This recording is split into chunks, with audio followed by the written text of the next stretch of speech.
예, 더운데 이렇게 오셔서 감사합니다. 오늘은 우리 조갑상 선생님의 5번째 소설집, 단편 소설집 도항을 출간을 기념하면서 선생님의 작품 세계에 대해서 같이 좀 편안하게 이렇게 얘기를 나누는 시간을 갖도록 하겠습니다. 먼저 선생님 인사 말씀 듣겠습니다. 예, 반갑습니다. 날씨도 뭐 그리 좋은 편도 아닌데 와주셔서 고맙습니다. 날짜를 출판사에서 미리 오늘 날짜를 정해놓고 책이 뒤에 와가지고 제가 책 보낸다고 아주 혼이 났어요. 그래도 뭐 어지간하게 도착을 한 것 같더라고요. 예, 뭐 오늘 같은 글 쓰는 선생님들이니까 같이 뭐 소설 쓰는 뭐 고민이라든지 좋은 이야기라든지 그런 걸 같이 해봤으면 좋겠습니다. 예, 감사합니다. 예, 감사합니다. 선생님 이 책에 그 작가의 말을 작년에 썼습니다. 그래서 거기 보면은 가을이라고, 가을에 쓴다고, 작년 가을에 책이 나와야 되는데 제가 뒤에 해설을 초여름에 끝냈습니다. 올해. 그래서 뭐 그 사이에 또 우리가 여러 달 정년도 있었고 또 그래서 선생님께 그런 시기에 책을 내봐도 많이 안 읽힐 거니까 어차피 잘 되었다 이렇게 말씀을 드렸는데 마침 올해가 광복 80주년이고 이 소설의 표제인 도항 우키시마호 폭증 사건이 일어난 또 80년입니다. 그래서 그런 의미를 갖다 붙이면은 제가 원고가 좀 늦었던 게 좀 감안되지 않을까 이런 생각이 들었고, 그 다음에 선생님 작품을 읽으면서 그런 생각이 들었습니다. 이번에 조갑상 선생님 작품을 전부를 다 읽고 한번 선생님의 글쓰기, 소설쓰기에 대한 그런 이야기를 좀 해야 되겠다. 그런 작정을 하다 보니까 단편집, 장편집을 거듭 읽는 시간도 좀 많이 걸렸습니다. 자, 어쨌든 참 의미 깊은 단편집이 또 나왔습니다. 최근에 소설가협회 회원들과 함께 연변에 다녀오셨는데 선생님의 아주 좋은 단편 가운데 중국 산행이라는 작품이 있습니다. 거기에도 옛날에 연변 다녀오신, 그때는 인천에서 위하이로 배로 해서 다롄을 거쳐서 이렇게 다녀오신 이야기인데 우선 이번 여행 다녀오신 이야기부터 좀 해주시면 좋겠습니다. 예, 여름 소설학교에 따라갔는데 40몇 회더라고요. 예, 참 소설가협회 여름 소설학교 횟수가 느는 만큼 내 나이도 드는구나 싶기도 하고, 또 옛날에 한번 가봤기 때문에 다시 가는 어떤 여러 감회가 있었습니다. 뭐 그때는 그때대로 뭐가 있었겠지만도 이번에 간 거는 뭐 같이 간 분들도 다 느끼셨겠지만도 조선족 자치주라고 우리가 어쨌든 이제 중국 조선족들의 어떤 공동체가 많이 협소해지고 위축되었다라는 걸 느꼈습니다. 그래도 문학하는 분들은 그 나름대로는 아주 활기차게 하시는 것 같고, 뒤가 좀 이제 걱정이다 싶습니다. 우리말 조선어를 지금은 뭐 학교에서 초등학교의 경우인지 주당 3시간만 가르친다 하니까 말하는 수준밖에 안 되니까 글 쓰는 거는 또 따로 일인데 걱정도 되고 그렇습니다. 그리고 어쨌든 오랜만에 북한 땅도 보고 그랬습니다. 예. 예, 연변에는 선생님 몇 번째 보니까 지금 그냥 두 번째 두 갔습니다. 번째, 그 예, 1992년에 수교는 9월 달에 된 거로 아는데 7월 달에 김동리 선생님이 계시는 그 한국 소설가협회에서 아마 연변에 처음으로 뭔가 이렇게 책을 내는 이런 일을 한다고 이호철 선생님이 단장이 돼가지고 따라갔는데 뒤에 알고 보니까 달러를 이렇게 몸에 차고 가셨더라고요. 그쪽 분들한테 드린다고. 그러니까 그때는 아마 이 돈 전달하는 게 일반화가 안 됐던 모양이죠. 그때는 그러니까 장춘 뭐 이런 데에서 활동하는 작가분들도 많이 만나고 그랬어요. 그러니까 지금 우리가 연변할 때 그보다는 훨씬 넓은, 그러니까 좀 더 길인성이라나 길림성 예, 예. 그나 또는 할빈까지 예. 이런 활동하는 분들이 많았다는 걸 알았는데 예. 지금은 아주 좀 더 아까 말씀드린 대로 예. 협소해지고 있는 것 예. 같더라고요. 그때는 동북 삼성에까지 다 걸쳐서 다녀오셨네. 이제 그러고 하는데 그걸 경험 삼아서 중국 산행이라는 소설도 서식됐습니다. 예,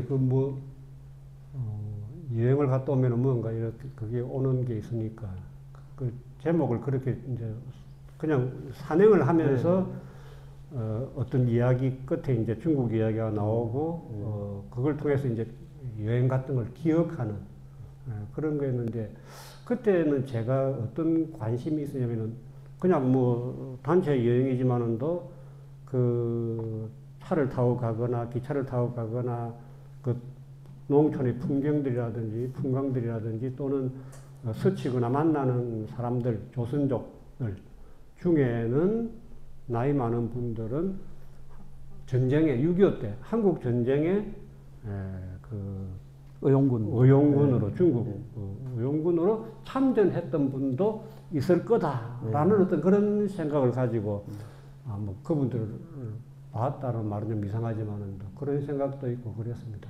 그러니까 그때는 53년 뭐 50년으로 따지면은 그분들 연세가 아직 얼마 안 됐을 때니까 그런 생각도 해보고 여러 가지 생각을 많이 했던 것 같습니다.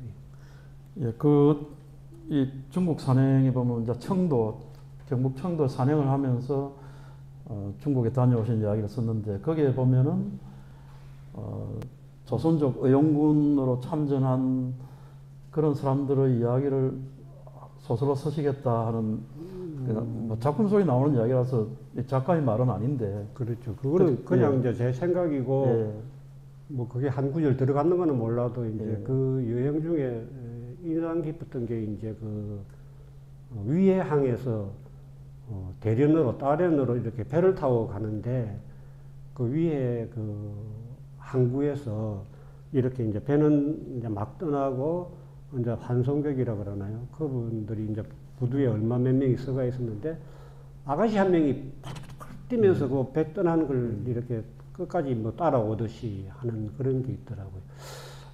그런 게 좀 인상 깊어가지고 뭔가 이렇게 뭐 살다 보면은 뭐 어떤 식이든지 뭐 이별이라는 게 있는데 하는 또 이제 그런 연상 같은 것도 소설 쓰는데 어떤 또 자극이라든가 그런 거. 이번 여행에도 선생님 소설 한 편 또 나오고 이번에는 뭐 그렇게 글쎄 그야 뭐 알 수는 없지만 글쎄 잘 될까 싶지 않습니다. 예. 예. 자, 연변에 다녀오신 이야기를 좀 나눠봤고 이번 소설집이 도항입니다.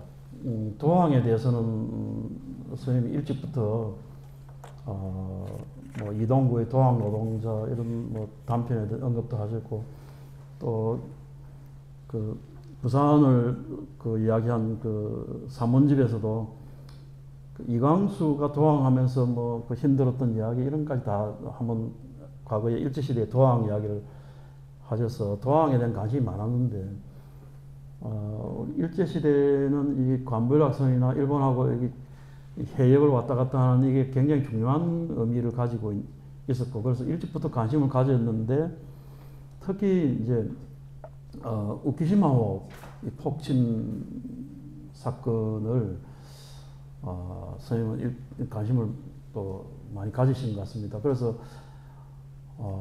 그 어떤 현장을 생생하게 이번 이제 단편을 통해서 우리에게 보여주고 있거든요. 그래서 이 도항을 쓰시는 과정에 또 이 작품이 가지는 어떤 의도와 효과 이런 거에 대해서 선생님이 생각하셨던 바를 좀 이렇게 이야기해 주시면 좋겠습니다. 이제 지난 이야기지만은 또 이게 아직도 그 부산 영락공원 묘지에 가면은 그 무연고자들 그런 것도 있고, 지금도 가끔 한 번씩 그 마이주루, 지금은 주로 마이주루라 하나? 그쪽 사람들이, 일본인들이 이렇게 가지고 있는 그런 이 기념에 대한 어떤 그런 것도 책도 나오고 있고, 아직도 연속성을 갖고 있는 것이고, 이게 어떤 식으로든지 폭침이든 뭐 길의 접촉이든 간에 여러 가지 어떤 큰 기본적인 의문이 있다라는 거죠. 왜 그것을 출항을 시켰는지, 그 많은 사람을 태워가지고. 그게 첫 번째고, 그 다음에는 뭐 마이주를 왜 들어갔는지 하는 것. 이제 그런 분들, 살아있는 사람들은 살아있는 대로 뭐 그랬지만도 그 헤엄치는 장면에서 뭐 그걸 잠시 넣었지만도 그분들, 생존한 분들의 뭐 이런 것 중에 보면은 헤엄을 치다가 뭔가 이렇게 잡는다든지 스친다든지 하는 어떤 그런 기분을 느꼈을 때 이렇게 막 발을 이제 자기도 잘못하면 딸려 들어가니까 물 속에 발 아주 허둥대면서 뿌리친 어떤 그런 기억이 아주 괴롭게 남아있다라든지 뭐 여러 가지 어떤 그런 기억들이 굉장하죠. 돌아가신 분들도 있지만 또 생존한 분들도 또 있는데 그분들의 고통이 만만찮다는 것이고, 이게 그 뭔가 과거 이야기지만 또 뭔가 현재가 뭔가 이렇게 자극을 주니까 우리 글 쓰는 사람들은 이렇게 소재로 이렇게 잡을 수가 있거든요. 근데 지난 정부라 해야 됩니까? 그 정부가 이렇게 그 대일 관계에 있어서 물론 뭐 과거를 계속 붙잡고 뭐 해서는 안 되겠죠. 그러나 그거 자체가 시위를 끈다든지 뭐 계속 사과하라든지 이런 것이 중요한 게 아니고 기억은 기억대로 살려두어야 된다라는 것이죠.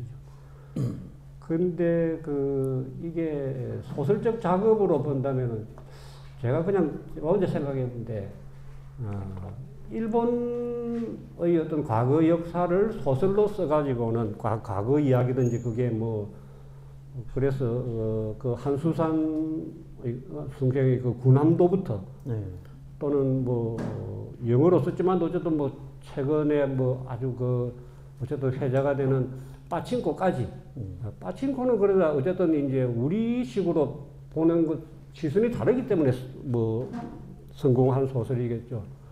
근데 우리 작가가 우리말로 과거사를 어쨌든 직룡이든지 뭐든지 간에 그 군속이라든지 또는 그 포로 감시병 여러 어떤 형태의 어떤 그 직룡이라든지 어쨌든 그런 게 있는데 현역 군인으로 갔을 수도 있고 그 숫자도 적지만은도 그렇게 뭐랄까요, 뭐 그냥 독자들 입장에서는 인기가 없다. 인기가 없는 어떤 소재다라는 생각을 제 나름대로는 하고 있었어요. 그럼 이거는 이제 뭐 단편이고 해가지고 이제 어쨌든 그 문학 사상에서 청탁이 왔을 때 이걸 써보자. 그렇게 수미로 공원에서 그 추모제를 먼저 한 거라든지 이런 거는 제가 가봤는지 하여튼 뭐 그런 기억을 하고 있거든요. 그리고 이제 지속적으로 어쨌든 이 신문에 지상에 보도도 되고 뭐 그래서 한 편을 써보자라는 마음이 들었고 그 해설에 나온 그 가람 출판사에서 나온 책을 뭐 어쨌든 그 자료 제 1번으로 그리고 또 뭐 영화도 보고 뭐 NHK 같은 데 보면은 재미나는 프로 지금은 없는데 그 내 마음의 뭐 장소인가 하는 그런 자기들의 프로그램이 있어요.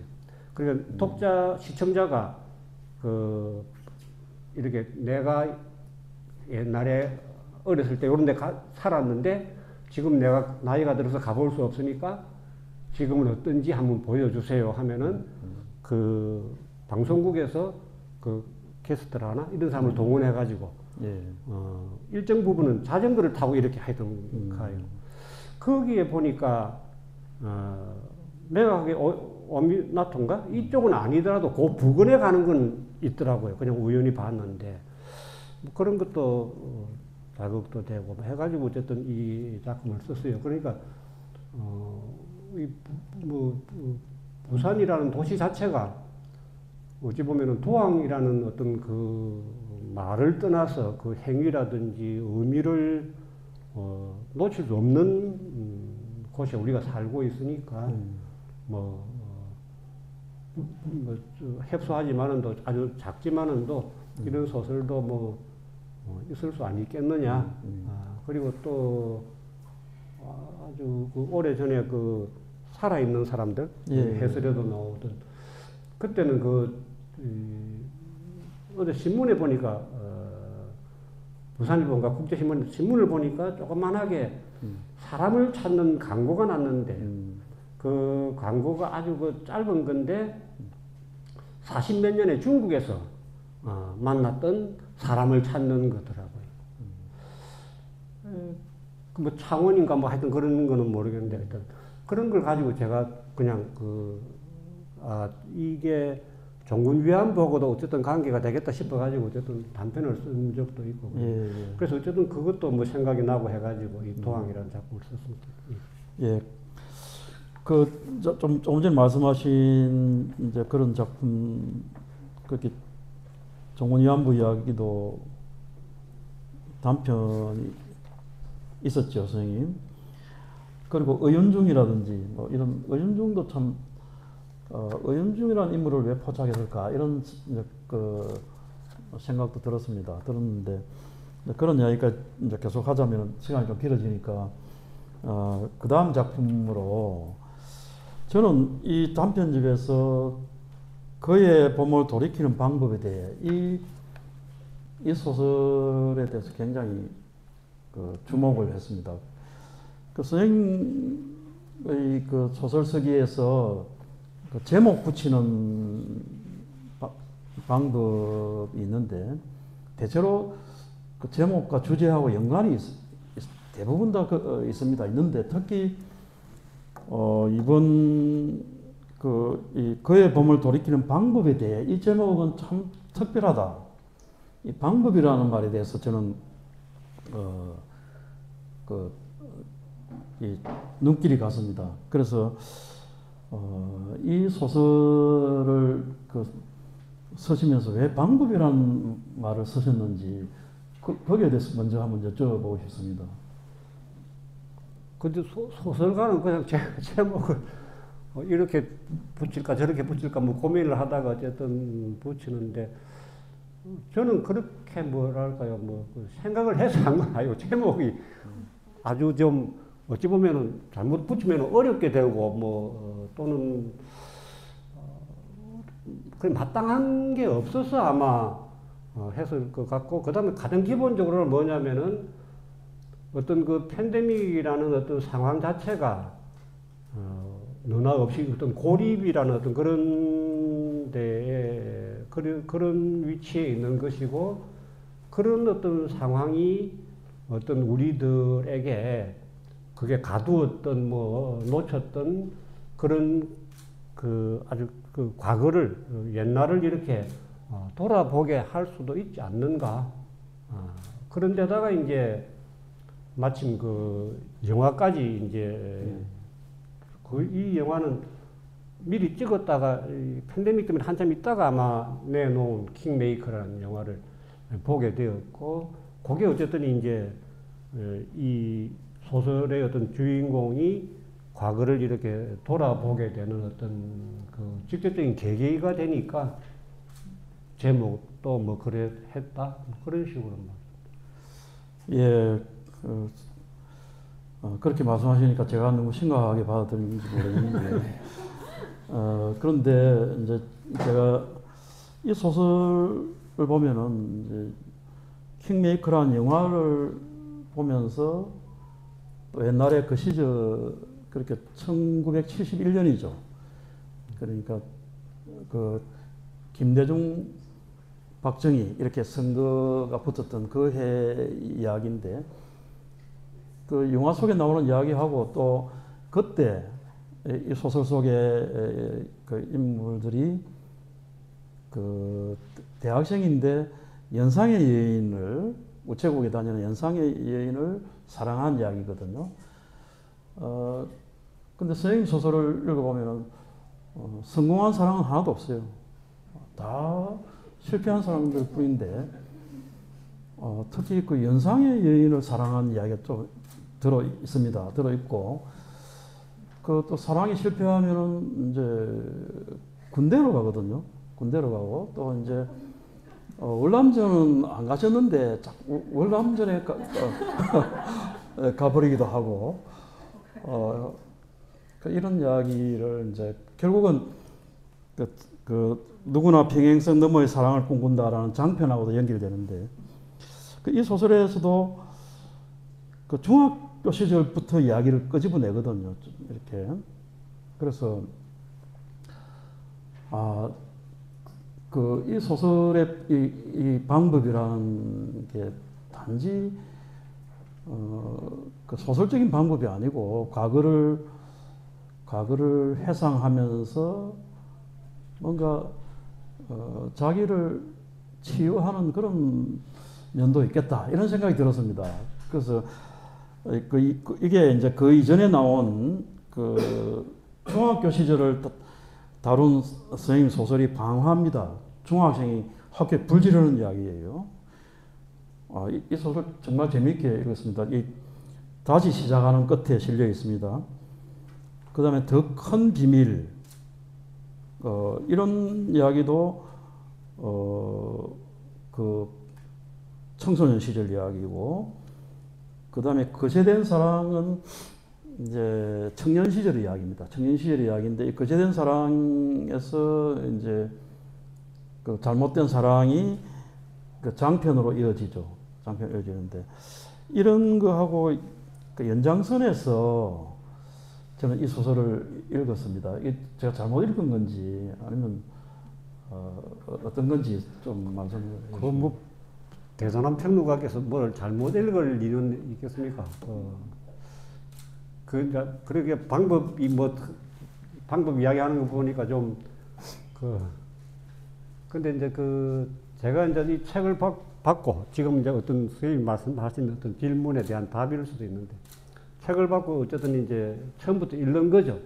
책이 뭐 반갑기도 하고 해서 이제 읽는데 도항을 읽을 때 든 시간하고 뒤에 작품을 읽을 때 지금 말하는 작품을 읽을 때 하고는 시간 차이가 나더라고요. 그러니까 앞에 거는 그냥 빨리 그냥 읽었고 뒤에 작품은 뒤에 이제 느꼈지만 아주 더디게 읽혀지더라고요. 그러니까 이제 그 이야기는 이제 어쨌든 1인칭 소설인데다가 이제 어떤 그런 또 기억의 어떤 그런 거니까 내 모습의 어떤 그런 허구화라든지 그런 것도 이제 있으니까 그런 거다라는 식이 이제 제일 첫 번째 대답인 거죠. 그리고 이제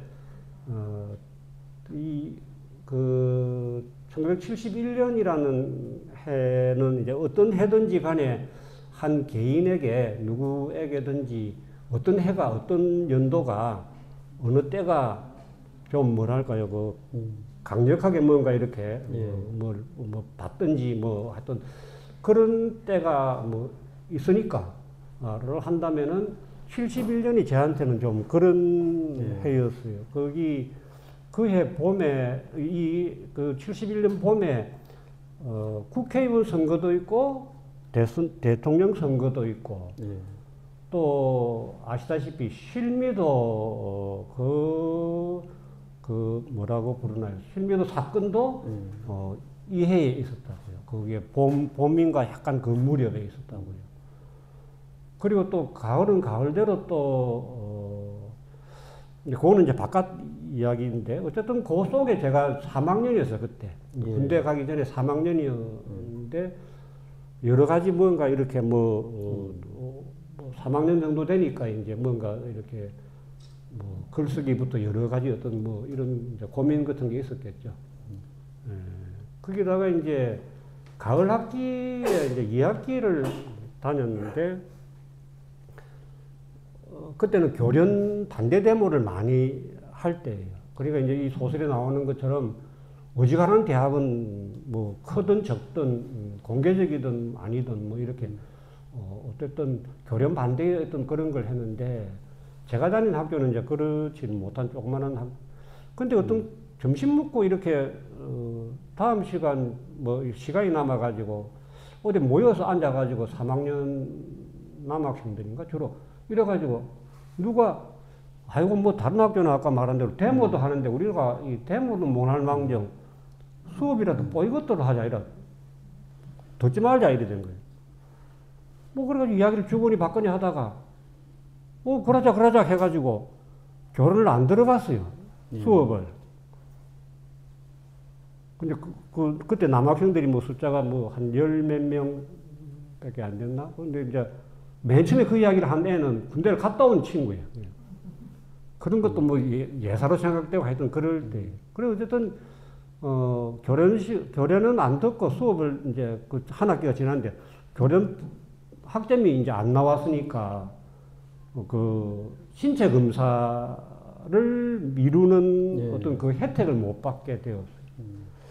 그런 게 이제 12월 중순에 거기 오더라고요. 통지서가 오고 막. 그러니까 굉장히 좀 우울하고, 뭐, 하여튼, 그런 게 어쨌든 71년이었습니다. 그게. 근데 이제 그 해를 내가 이제 어쨌든 뭔가 이렇게 좀 보듬어야 된다든지 뭐 이렇게 한 번이라도 뭘 해보고 싶다는 어떤 생각도 있었던 것이고. 또 아까 선생님이 이렇게 뭐 이야기하신 그 누구나 평행선이라든지 어떤 그런 것이 뭐 사실이든 아니든 그런 것도 또 좀 이제 개입되고 있고 그렇더라고요. 근데 이 작품을 쓰고 난 뒤에 다시 읽으면서 아까 제 나름대로 71년이 뭐 어떤 해였다라고 뭐 신미도 또 있고 뭐 대선도 있고 뭐 내 기억이 하나 나는데 유진산 킹메이커에도 나오는 그 무슨 당수가 있었어요. 이 양반이 무슨 파동을 일으키냐면은 지역구로 나가야 되는데 전국구 일본으로 나가고 막 해가지고 그런 그 신문에도 막 대문짝하게 나오고 한 그런 것도 기억나고 그랬어요. 이제 그런 것 한편 이 대선이 이 결정적인 역할을 한 거는 뭐 누가 더 하고 안 하고 박 대통령이 더 뭐 하고 안 하고를 떠나서 지역 감정의 어떤 거의 처음이다라는 거예요. 거의 처음이다. 그게 아주 기억에 이제. 근데 저는 듣고 싶은 얘기는 선생님 이 말씀이 아니고 그 256쪽에 보면 책에 그 인용을 해놓은 부분이 있는데 이 해설서면서 유일하게 인용한 부분입니다. 중학교 시절 1년 휴학한 것부터 너무 마음 아팠다. 세상에서 벌어진 듯 외로웠던 그 시간 동안 정신적으로 무척 컸을 테고 그래서 그녀와 사귀고 있는 것이겠지만 그렇게 중고등학교 시절에 부쩍 성숙했다라고 이렇게 이런 이야기가 돌연하게 나와 있거든요. 그리고 그게 돌려놨다고요? 아니 다른 소설에도 보면요, 보스니아에 대한 꿈에도 보면은 그 이제 다른 사람이 이제 그 주인공 보고 그렇게 이야기하죠. 어지러웠던 내 고교 시절 이야기. 그래서 그리고 또 이제 중학교, 고등학교 때 이런 힘든 시절에 그 다른 소설에 보면 데미안을 읽었다. 공부는 안 하고 데미안을 읽었다. 이렇게 그 헤르만 헤세도 정말 그 데미안이라는 좋은 성장 소설을 썼지만은 그 자신은 굉장히 제대로 성장한 사람이 아니거든요. 해세도 뭐 학교 땡땡이 치고 뭐 엉망진창이죠. 그렇게 제대로 고등학교도 마치도 안 했지 않습니까? 헤르만 해세가. 근데 우리는 데미안을 아주 훌륭한 성장 소설로 생각을 합니다. 그래서 선생님 소설에 보면은 이 성장 소설들이 많고 그런 이야기들이 중고등학교 시절, 대학 시절 이런 게 군데 이렇게 이야기가 단편으로 되어 있는 것도 있고 또 때로는 부스부스 흔적으로도 나오기도 하는데 굉장히 궁금해요. 그 중고등학교 시절에는 데미안을 중요하게 읽었다는 이야기가 있고, 그 나중에 이제 작가로서 길을 걸으면서는 안톤 체호프를 주로 읽었다는 이야기도 있거든요. 그래서 이제 그런 이야기가 좀 중요할 것 같아요. 선생님 이제 그런 이야기 좀 해주시면은 어떻게 해서 작가의 길을 걷게 되었는지 이런 것의 실마리를 저는 이 소설에서 좀 찾고 싶었습니다. 데미안 이야기 하셨는데, 그거는 이제 나이 많은 어떤 여자에 대한 어떤 그런 걸 이제, 관계를 만들다 보니까, 데미안이 이렇게 무슨 표시? 뭐 그런 표시가 있는, 그런 걸 하나 넣은 것이고, 어차피 이제 연차가 나기 때문에, 이제 데미안이라는 어떤 그런 소설을 이렇게 이제 빌렸다고 할까요? 그런 것이고, 물론 그 소설은 뭐 이렇게도 읽을 수 있고 저렇게도 읽을 수 있는데 아주 어찌 보면은 아주 잘 쓴 작품은 아닌 것 같기도 하고 그래요. 그 다음에 이제 체업 같은 경우는 이제 그게 변명이 아니고, 예. 이 둘이가 이제 음악을 이렇게 음악실에서 만나고 하다 보니까 이제 음악적인 어떤 그런 거로 봐가지고 이제 릴케 시집 같은 거는 서울대 동문가 구기성 선생님인가? 그분이 이렇게 번역한 것 막 나왔을 때가 있었거든요. 그 다음 체업은 어떤 식으로 번역이 됐는가 모르지만은 체업은 그러니까 어찌 보면은 아주, 아이고, 나도 내일 당장 또 한 편 쓸 수 있겠구나라는 생각이 드는 어떤 그런 소설 쓰기인데, 이제 그거는 안 되는 거지만은 그런 의미로, 그러니까 이제 시는 약간 이제 음악적인 어떤 그런 것이고 하기 때문에 이제 체업을 갖다가 넣은 것이고, 체업은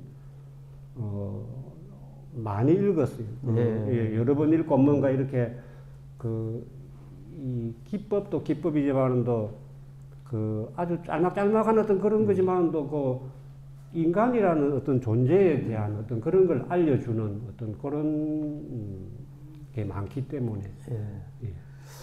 우리가 이제 소설 이론들이 보면은 대부분 장편 소설 이론을 가지고 단편에 적용하고 이러거든요. 그러니까 영웅적 주인공, 세계사적 주인공, 문제적 개인, 이런 걸, 그건 다 장편에 해당됩니다.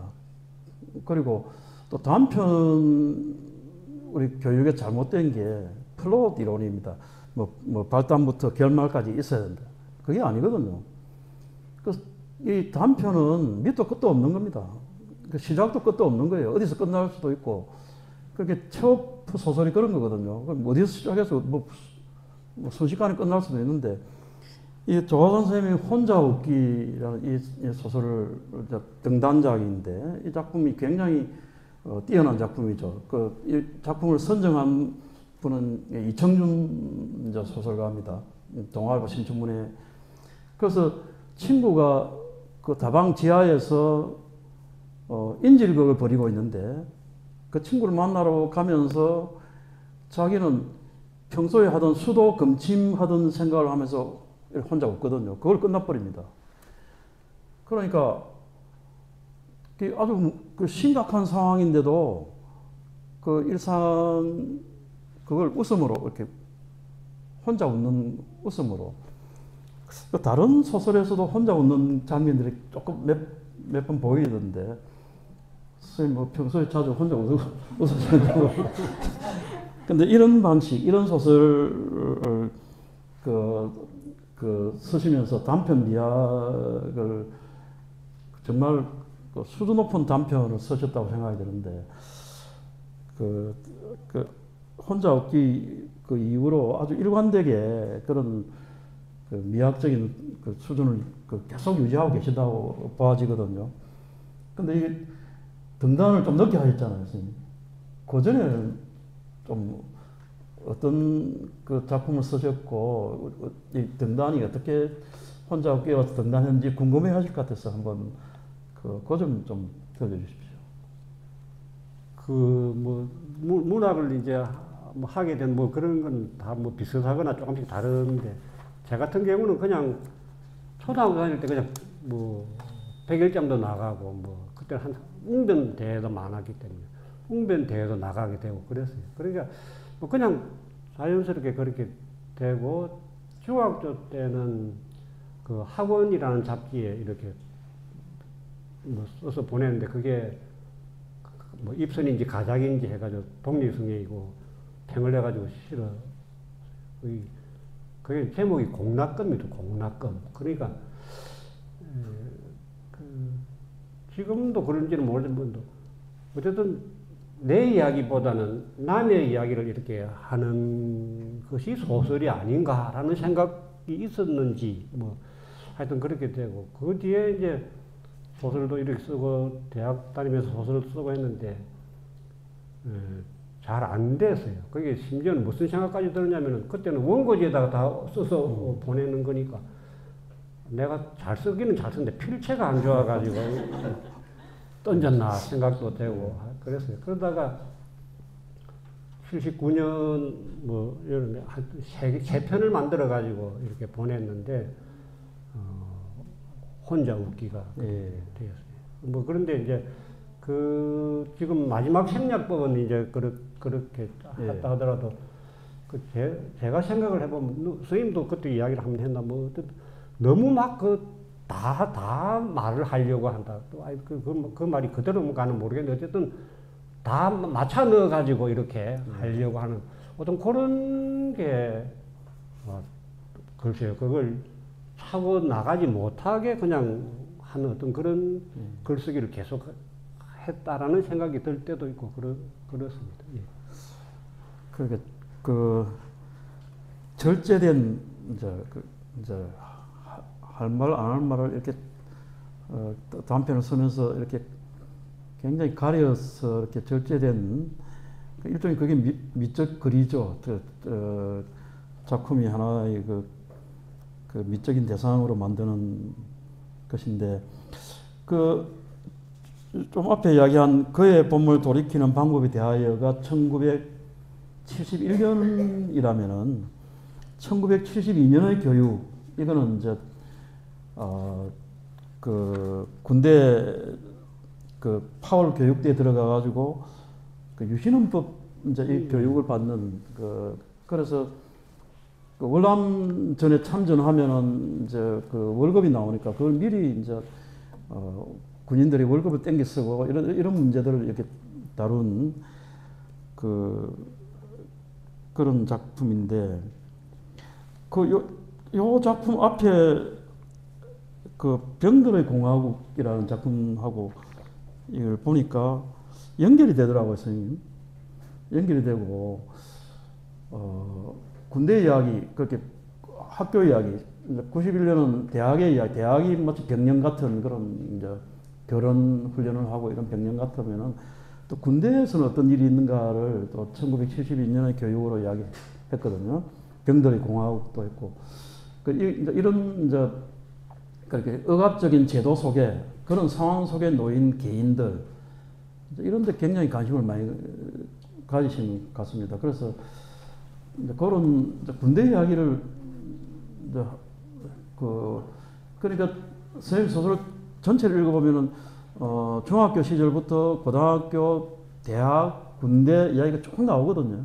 예, 군대 이야기가 이제 1972년의 교육인데 또 하나 궁금한 거는 왜 이런 그 조직과 제도 속에 있는 개인에 대해서 관심이 많은 건지 하는 이야기 하나 하고 또 하나는 왜 월남전에 참전하려고 하셨는지 이건 실제로 1972년의 교육은 실제 경험을 이야기한 작품으로 보이거든요. 그래서 그런 이야기를 좀 해주시면 좋겠습니다. 그럼 이제 이 개인과 뭐 이렇게 개인을 둘러싸고 있는 어떤 뭐 단체든지 어떤 사회든지 그게 좁은 의미의 어떤 사회든지 간에 그런 게 이제 가장 그 집약되면서 이제 극대화된 곳이 뭐 학교일 수도 있고 하지만 어쨌든 군대가 어쨌든 좀 가장 큰 그런 조직체가 아닌가 싶어요. 제가 기다림을 위하여라는 소설을 쓴 게 있는데, 그 소설도 내나 이제 그 파월 교육 때에 이 명령이 안 나와가지고 이렇게 계속 거기에서 머물고 있는 지금 이야기가 그러니까 이제 어떤 개인의 어떤 그런 것인데 제가 그 학교에서는 그런 걸 별로 그때 다닐 때만 해도 뭐 초등학교에 70명 넘게 막 이렇게 한 반에 다닌 것 같기도 하고 그런데 그런 거는 별로 없었던 것 같고 기억에도 없고 그런데 군대는 좀 제가 힘들게 군 생활을 뭐 했다 그러나요? 그냥 있었으면 뭐 좀 페널 수도 있었는데 어쨌든 이제 그 72년 봄에 어쨌든 이제 그 3월인가 군에 갔어요. 갔는데 이제 가기 전에 군대를 가면은 월남에 가야지라는 생각은 먼저 그냥 막연하게나마 하고 있었고 또 이렇게 이제 신춘문예나 이런 데 이제 관심이 있기 때문에 이제 이 당선작들을 보면은 황석영 선생의 뭐 탑도 있고 뭐 송기호의 뭐 거기 이제 그 당시는 안정현 선생님 한참 뒤에 안정현 어쨌든 이제 군대를 월남을 갔다 와야 이게 제대로 소설도 쓸 수 있다라는 뭐 그 생각도 있고 그래가지고 제가 처음으로 이 군대 그런 근무지를 어디에 배치를 받았냐면 논산 훈련소에 받았어요. 그러니까 거기가 뭐 힘들다면 힘들지만 또 편하다면 아주 편한 곳이에요. 그 일과만 빡빡하지만은 또 훈련병들하고 같이 이제 움직여야 되는 그런 거였기 때문에 나는 보병 병가를 받아가지고 근데 그래서 이제 어쨌든 파월에 이제 지원을 해가지고 그 부대를 떠났어요. 그리고 그 뒤에 이제 이런저런 어떤 그 파월이 취소되고 해가지고 이제 다른 부대에 가게 되었는데 아주 힘든 데가 내후반에 갔더만은 하여튼 이 부대에 있다가 다른 부대로 가는 그 전역이라 하나. 전출. 이게 군대에서는 굉장히 힘든 거예요. 거기에 대한 기합도 있고 이렇거든요. 근데 내가 가기는 갔는데 가보니까 하사 20명에 병이 20명이 있는 내무반이. 내무반이 큰데 단기 하사 20명이 있고 병이 20명이 있는 거예요. 그 단기 하사는 아시다시피 이제 내나 이병부터 병장으로 이렇게 제대하는 대신 처음부터 하사 계급장을 달고 하사로 제대하는 거예요. 그리고 그 사람들은 계급상으로는 병장보다는 개월수가 떨어지더라도 계급은 높고 집단적으로 20명이 있으니까 생각해보면 그 사람들이 한 20개월이 안 된 그 기수들이었는데 힘들게 지냈어요. 그런데 거기서 뭐랄까요, 이게 어떤 개인과 어떤 폭력이라든지 뭐 그런 것을 이렇게 했고 그런 것들이 이제 소설. 그 병들의 공화국하고 그다음에 1972년의 교육하고 이렇게 그 월남전을 자꾸 가시겠다 생각한 거는 그 사랑에 대한 도피는 혹시 아니신지? 제가 그 어렸을 때 저기 박예희 선생님도 뭐 그런 기억이 나요. 한 동네 아주 오래 살았어요. 그리고 예. 집도 한 집에 거의 20여 년을 살았어요. 그래서 이제 그 초등학교는 중앙국민학교를 다녔는데 이제 걸어 다니는 거죠. 그래서 골목길이면 이런 게 요 골목이나 저 골목이나 그밖에 없이 맨날 걸어 왔다 갔다 해야 되는 거예요. 그 어떤 때는 생각이 아이고 이 지루한 이걸 어찌 살고 싶더라고요. 그 초등학교 다닐 때. 예. 그런 어떤 지루함에 대한 어떤 그런 좀 뭐랄까 좀 뭐 두려움이라든지 반감이라든지 뭐 이런 게 있으니까 실제는 그렇지 않는데 마음이거나 어쨌든 뭐 가만히 좀 있기가 싫은 어떤 그런 게 있었는데 그러니까 아마 그 군 생활도 그러니까 뭐 힘든 것을 받았는지. 그래서 것에 대한 사랑하고 좀 제가 짓궂은지 모르겠는데 그 장편 소설을 누구나 평행선 너머의 사랑을 꿈꾼다 그 내용이 경험적인 건 없습니까, 선생님? 거의 궁금해 하시고 재미있게 생각하시는데 그거는 어느 정도의 어떤 그런 거는 있겠죠. 그런 생각을 했다든지 뭐 하는 거는 있겠죠. 그리고 이제 그런 월남전 어떤 그런 거는 얼마든지 이렇게 내가 안 가도 뭐 이렇게 실감나게 김원일 선생님보다는 못 쓰지만도 어쨌든 그런 또 이제 생각도 있고 평행선도 그렇고 그럴 때는 그 친구를 그런 식으로 파워를 해야 된다라는 생각을 합니다. 저는 어쨌든 하여튼 그 평행선 그 장편을 읽으면서 뭔가 하시고 싶은 이야기를 하면서 뭔가를 감추고 있다 이런 느낌을 받았거든요. 어쨌든 하여튼 그건 제 느낌이고요. 그리고 선생님은 그동안 보면은 학교나 군대나 사회에서 어떤 상황 속의 개인이 어떤 뭘 어떤 의지적으로 뭘 선택하기보다는 그 속에서 어떻게 느끼고 삶을 영위하는가 이런데 굉장히 섬세하게 이렇게 사람들을 추적을 하고 계시는데 그래서 또 그런 속에서 폭력의 문제 이런 걸 많이 다루었습니다. 그 보도연맹을 굉장히 집중적으로 사라진 하늘부터 해서 뭐 장편 밤의 눈하고 보이지 않는 숲에 이르기까지 이런 이제 그 국가 폭력에 대해서 글을 많이 쓰셨는데 또 그 연장선에서 이름 석자로 불리던 날이라는 이 단편이 실려 있는데 이건 부산에 떠들썩했던 그 형제복지원을 아마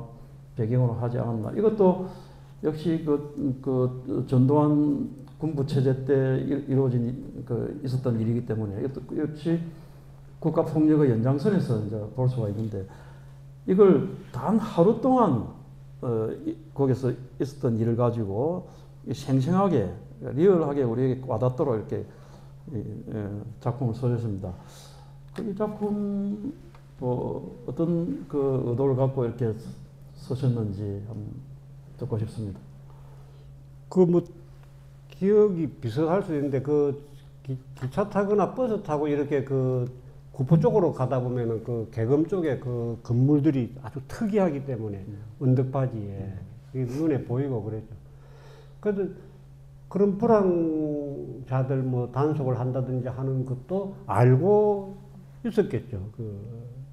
근데 그런 시설이 있고 그런 행위가 있었는 걸 아는데 그게 그렇게 이상하게 생각되지 않았다라는 것 자체가 좀 뭐 잘못되거나 하여튼 이상한 거다라는 거. 어떤 분한테 행지복지원 이렇게 이제 막 이렇게 보도가 되고 하니까 어떤 분한테 만나서 들었는데 그분은 행지복지원에 가서 점심을 같이 먹었대요. 그 아는 거기에 있는 뭐 아는 사이가 돼가지고 그러니까 같은 식당은 식당인데 약간 테이블이 이렇게 이쪽에는 뭐 직원들이거나 하여튼 이런 사람들이 먹고 저쪽은 그 원생들이 저쪽 한참 저쪽으로는 그 자기는 뭐 그런 데구나라는 생각만 했지. 그걸까지도 생각 못 했다라는 거예요. 그때 밥만 먹고 나왔으니까 그렇겠지만도. 그래 이곳이 이제 그런 곳으로 인식되었다는 것 자체가 좀 이제 상당히 좀 그런 것 아닌가 싶고. 어쨌든 그게 또 우리 지역에서 일어난 일이니까 하고 그다음 무엇보다도 그 80년 초반에 물론 그 시설은 그 전부터 있었겠지만 또 80년 초반에 이 엄청나게 그 시설이 더 커지고 힘도 가지고 오래됐는데 생각을 해보면은 그 80년 초반에 자칫 잘못하면은 그렇게 그 잡혀 들어간 사례들을 보면은 뭐 옷을 좀 넥타이를 매거나 아주 뭐 그런 식이 아니면은 누구든지 잘못하다가는 구경한다든지 누굴 기다리고 서 있다든지 뭐 두리번거린다든지 했을 때 그 사람들이 차만 왔으면은 누구든지 실려갈 수 있다라는 그런 걸 생각을 해보면은 좀 뭐랄까 좀 무섭 거죠. 그런 여러 가지들이 어쨌든 한 번은 그게 뭘 그 장편도 있고 또 소설들은 있었지만은 또 한 번은 써야 되겠다 싶어서 이제 썼습니다. 예, 이 단편을 읽어보면은 이제 그 장면을 이렇게 그 설명을 피하고 장면을 이렇게 보여주면서 우리가 그 수용소를 생생하게 이렇게 접할 수 있도록 이렇게 해놓으셔서 아주 그 소설적인 효과가 크다고 생각이 들고 이게 형제복지원이라는 게 1975년부터 있었는데 1980년 들어서 더 확장이 됐고 선생님 말씀하신 대로 그때 형제복지원만 있는 게 아니고 삼청교육대라는 게 또 있습니다. 길거리에서 누가 싸우면은 잡아다가 삼청교육대 집어넣거나 형제복지원을 집어넣는 이런 시절이었거든요. 그게 군부 독재 시절인데 여전히 그 밝혀져야 될 그런 내용들이 많습니다. 아까 도항도 우키시마호 작품 쓰셨고 또 수용소 이야기도 이렇게 쓰셨습니다. 그래서 이 그 소설을 설명을 하지 않고 인물들의 행위와 대화를 통해서 이렇게 우리에게 보여주기가 쉽지가 않거든요. 자꾸 작가들은 설명을 하려고 덤비거든. 또 전지 시점으로 스스로 개입을 해서 이렇게 서술을 하거나 설명하거나 요약해버리는 경우가 많은데 그런 걸 철저하게 이렇게 절제하면서 그 미학적인 완성도를 높인 소설들입니다. 선생님의 단편들은 대부분 그렇다고 생각을 하면 되겠습니다. 이제 가족 이야기를 많이 썼었거든요. 다시 시작하는 것, 그다음에 길에서 형님을 잃다 이런 다 가족 이야기인데 가족 이야기도 보면은 아주 사소하고 자잘한 이야기들입니다. 그 가족 간의 어떤 그게 심각하게 이렇게 굴곡이 있거나 갈등이 파국으로 이어지거나 이렇지 않습니다. 그래서 그런 이야기들을 많이 쓰시는데 또 어떤 분들은 조화상 선생님은 이런 가족 이야기를 굉장히 좋아하더라고요. 우리가 일상 속에서 잘 보이지 않는 것을 드러내어서 이야기를 하고 계시기 때문인데 이 현수의 하루도 그런 이야기죠.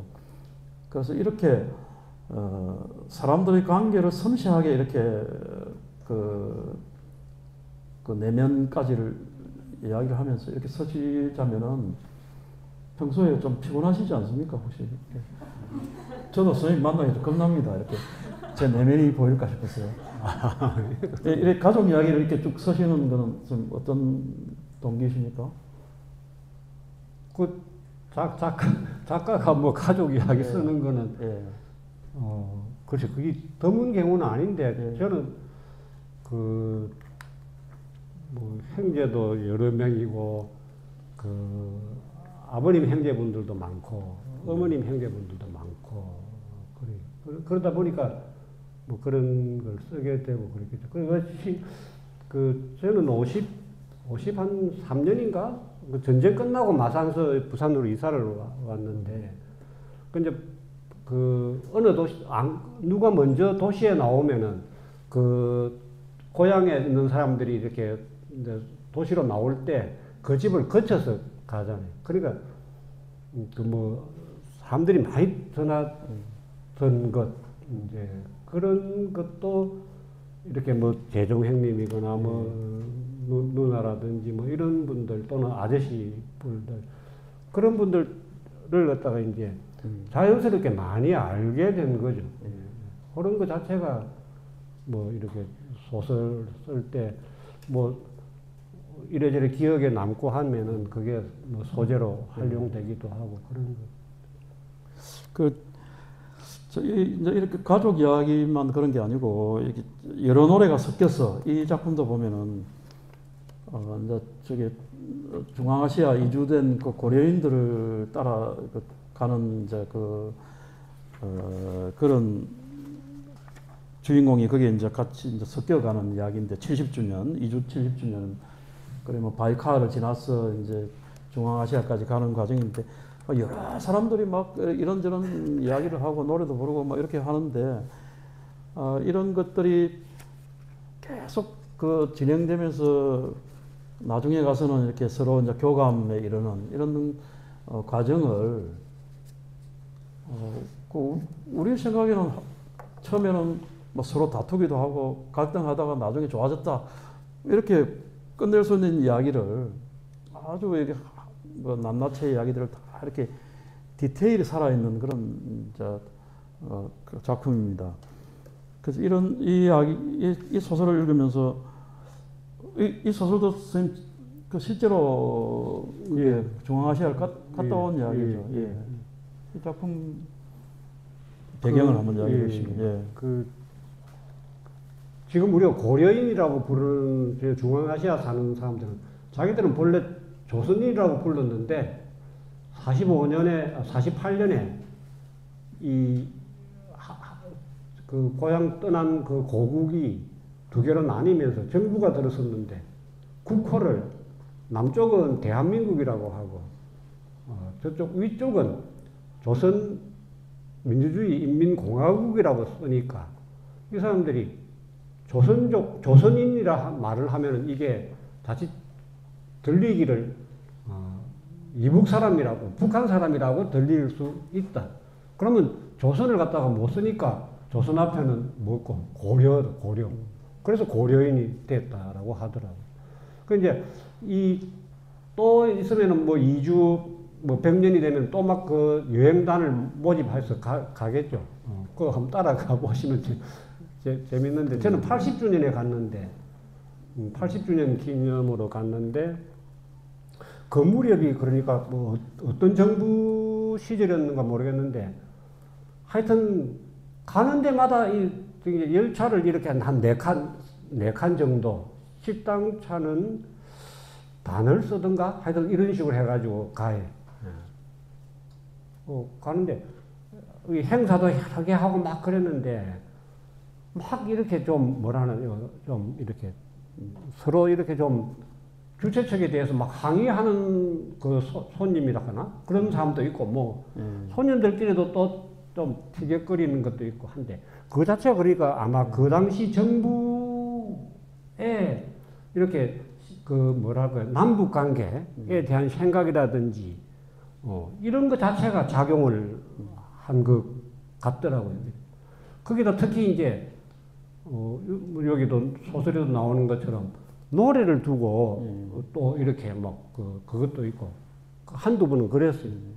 그런 것 자체가 이제 이렇게 소설로 이제 이렇게 이제 넣어가지고 이게 사실은 그 우리가 뭐 한반도라 하지만은 또 여러 군데 우리 뭐라 그러죠? 동포라 그러나? 그분들이 가서 사시잖아요. 근데 그 중에 뭐 일본 계시는 분이나 아까 말한 조선족 분들이나 그런 분들은 어쨌든 이 우리말을 일본은 자이니즈는 또 좀 다른 경우지만은 또 중앙아시아 사는 분들은 지금은 하지만도 3세대, 4세대 정도는 한글 몰랐거든요, 우리말을. 근데 나는 그 뒤에 무슨 이야기를 하는데 그 소설을 못 넣었는데 이 중앙아시아 간 고려인들 2세들이 1세대는 교육을 받기가 어려웠으니까 2세대들은 그러니까 이제 우리나라 사람들이 어쨌든 부모가 힘들더라도 아주 대학을 다 공부를 시킨 많이. 그분들이 이제 그 모스크바까지도 유학도 가고 그 사람들이 이제 뭐 정치적인 어떤 그런 사회학이라든 이런 것보다는 인문학보다는 주로 기술 공대 같은 이공계통으로 많이 간 모양이에요. 이 사람들이 어떤 그 기술직 공무원이라고 하나 그런 사람들이 많았던 거예요. 우즈베키스탄이나 카자흐스탄에. 그래서 48년에 북한 정부가 수립될 때 남한보다 훨씬 빨리 체제를 잡은 거는 여러 가지 이유가 있겠지만은 그 중에 하나는 그 이북에 공장들이 많고 그랬다 아닙니까? 그 일본 사람들이 공장을 많이 해요. 그런 걸 돌리고 이 관료적인 어떤 그런 걸 돌린 사람들이 이 사람들이 와가지고 한 300명 조금 넘는 숫자가 48년에 왔답니다. 와가지고 그 북한의 정부 수립에 각 그 공무원 노릇도 하면서 그런 것도 뒤에 알았거든요. 그런 것 자체도 뭐 재미나는 이야기일 수도 있겠고. 이제 뭐 가족이든 사회든 뭐 민족이든 이 추상적으로 요약 정리할 수 있는 게 아니거든요. 그러니까 시인이든 작가든 이런 요약 정리에 저항하는 사람들입니다. 그래서 특히 소설가는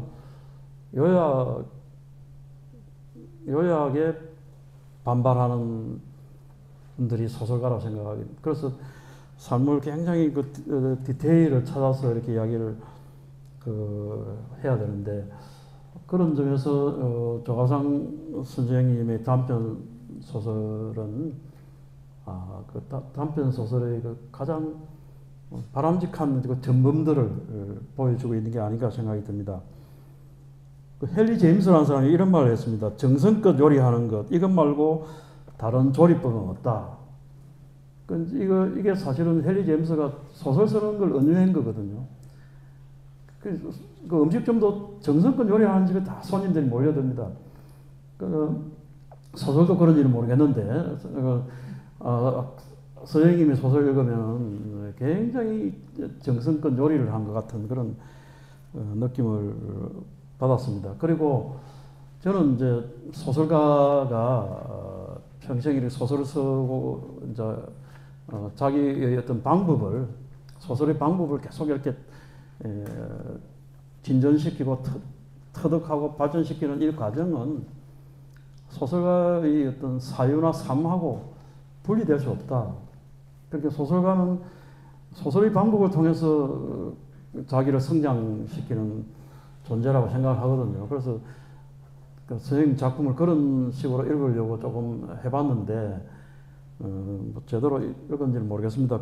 그리고 특히 저는 데미안이나 뭐 젊은 예술가의 초상 이걸 능가하는 성장 소설이 선생님한테 나올 수 있다 생각이 들거든요. 장편을 하나 써준다면은 그런 걸 또 주문을 하고 싶어요. 그리고 평행선보다 더 훨씬 훌륭한 사랑 소설도 쓸 수 있으실 것 같은데 그래서 앞으로 이제 마지막으로 어떤 계획들을 갖고 계신지 이제 말씀을 좀 해주시죠.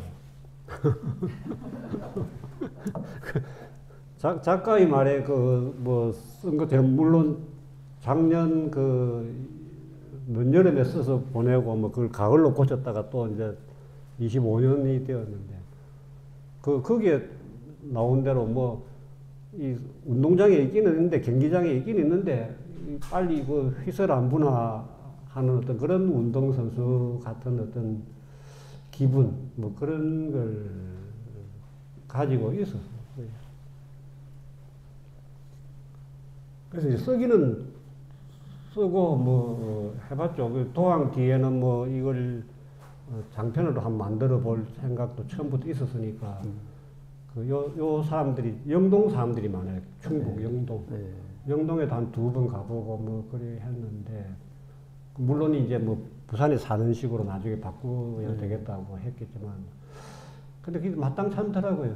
또 이제 아까 말씀드린 것처럼 부산이라는 도시가 어쨌든 도항이라는 어떤 그런 걸 많이 이제 안고 있는 도시니까 도항은 어떤 연작으로도 쓸 수 있겠다 싶어서 네. 또 뭐 그런 것도 한번 시도도 해보고 네. 그랬어요. 근데 이제 이제 뭐 두렵다 그러나요? 뭐 그런 거는 내가 잘 썼든 못 썼든 내 앞에 발표한 작품보다 뒤에 작품이 혹시나 크게 이렇게 잘못 쓰면은 잘못 쓴다는 말이 뭐죠? 그거는 뭐 좀 두려운 어떤 그런 것도 있고 뭐 여러 마음이 좀 복잡하다 할까요? 그래서 또 이제 뭐 그게 좋은 성장 소설은 참 얼마나 좋은 어떤 그런 겁니까? 그런 것도 쓸 수 있을런지 또는 또 다른 또 뭐도 자극이라 할까요? 뭐 그런 거는 받기는 한데 뭐 특별히 뭘 쓰겠다라는 말씀을 드리기가 좀 어렵습니다. 현경 선생은 뭐 소설가는 넓지 않는다 이런 말을 일찌감치 했거든요. 하고 80이 넘어서 이제 그 제주도 우다 그 장편을 썼습니다. 썼고 그걸 가지고 또 대산문학상도 받고 했었는데 그 뭐 소설가는 뭐 80이 아니라 90까지도 쓰시는 분도 있거든요. 선생님은 더 좋은 작품이 계속 쓰실 거라고 믿어 의심치 않습니다. 자, 선생님하고 대담은 이 정도로 하고 이제 오신 분들 가운데 어떤 이야기라도 선생님한테 질문할 게 있으면은 여쭤보길 바랍니다. 없습니까? 동업자들끼리 동업자들 요새 뭐 국회의원들 보니까 동업자들끼리 물고 뜯고 난리던데 그래서 역시 정치하는 사람은 제일 저급한 인간들이다 이런 생각이 또 이건 방송에 나가는 건 아니죠. 나가도 되고. 질문할 게 없습니까? 예, 오늘 그 조갑산 선생님의 그 아주 의미 깊은 그 단편 소설집 도항을 가지고 이 작품 세계와 선생님의 그 문학 세계에 대해서 조금 이제 이렇게 제대로 다 살펴본 건 아니고 어느 정도 우리가 앞으로 작가론을 우리가 쓸 때도 필요한 이야기들도 많이 들었고 또 앞으로 선생님의 계획도 이야기를 들었습니다. 더 건강하시면서 더 많은 작품을 후배들에게 보여주시기를 바라면서 오늘 큰 박수를 한번 쳐주십시오. 네, 오늘 이것으로 마치겠습니다. 감사합니다. 고맙습니다. 예.